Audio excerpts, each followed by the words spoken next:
did a piece called Biology of Ancestors. And it was sparked from my thought one day about my actual physical body. And randomly I thought, I don't even know where my spleen is exactly.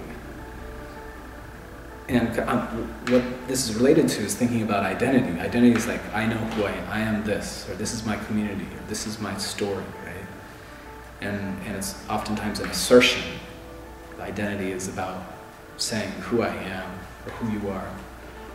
And suddenly I'm like, well, do I know who I am? If I don't even know where my spleen is? I know it's the general area. And so in the performance piece, I talk about how I know where my socks and my forks and knives and underwear, all that stuff is in my house, but I've been living in this body for my whole life. I've only been living in my apartment for 2 years, and yet I don't know so many things about it. So that began like an inquiry into the biology of myself. And then thinking about that and thinking about history or inheritance, for instance. When we think of our ancestry, again, a lot of times we're so quick to assert things that are very oversimplistic. So you might know generally where you're from, but out of all those people that came before you, what do you really know? And who don't you know is my question. In other words, so identity becomes less about an assertion of self. It becomes about a real inquiry into wondering all the stories that I don't know. And even when you think about what stories are left out of history, that's also where you get into many marginalized stories, the gay uncle, or all the qualities that are about us that we think are ours, perhaps are inherited. My mother will say that my voice, the cadence of my speech is just like my grandfather's, her father. But I didn't really grow up around him. The way that I move is like him, but I didn't grow up around him.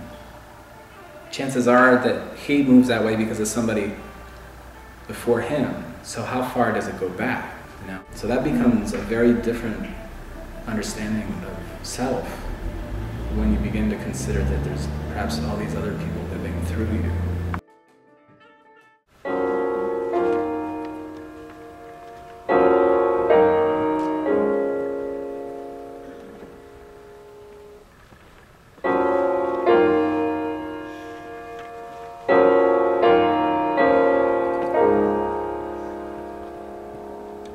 I pace because I don't know.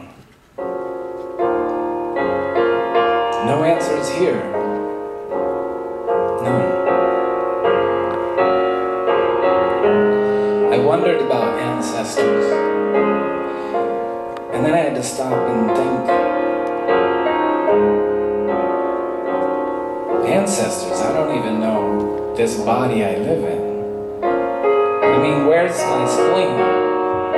I don't know. I know it's somewhere in here.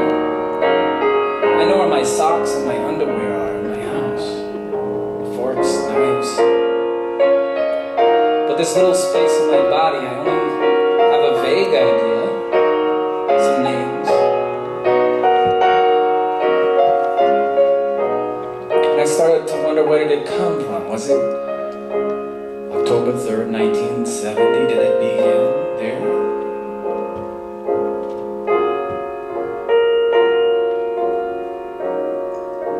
Or where? Obviously, handed down from my parents, handed down from their parents and their parents and their parents.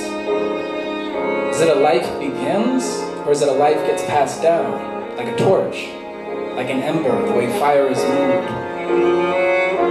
from one camp to the next? And how far back?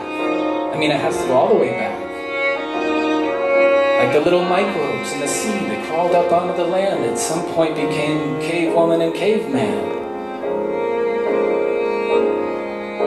And then on and on and on and on. In bodies, in this body, into the next body, into the next body, into the next body. Do we pray to our ancestors, I wonder?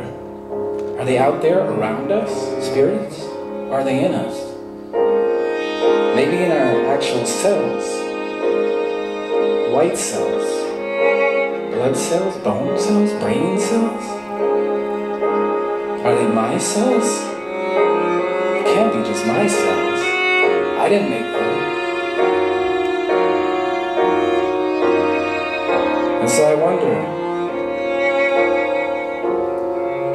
perhaps they are them, all the ones before me, living in me.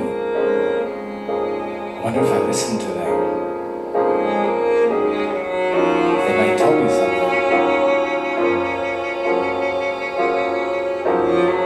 Even sitting across from you, is it just me, or is it the we inside of me? Is it just you, or is it all of them inside of you? It's like a giant democratic convention, just the two of us, not just hundreds, thousands.